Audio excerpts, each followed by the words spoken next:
cagaara ay degmada kala beed laga waday shaqadiisu way socotaa hadda waa boqolkiiba 80 waa gabagabo runtii dhalinyaro badan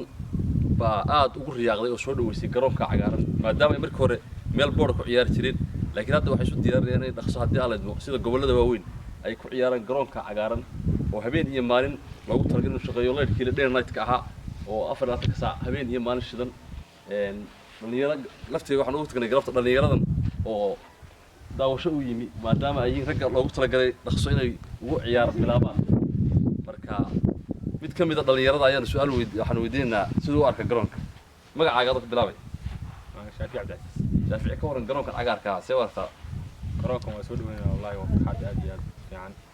degmada kala beeg sidoo loo keenay waa kumeesay dadka noo keenay inoo sameeyay garoonka waxaan u mahad celinaynaa ganacsade Maxamed Saleebaan oo runtii juhdi badan degmada geliisu u gaarsiin lahaa degmooyinka kale oo nooga furay hodheelo caalamiya oo cunto iyo meelo dalxiis hoolalkii aroosyada iyo garoonkan cagaarka runtii waxaan leenahay maalka Allah ku barakeeyo Maxamed Saleebaan iyo intii ka qayb qaadatay oo mahadsantiin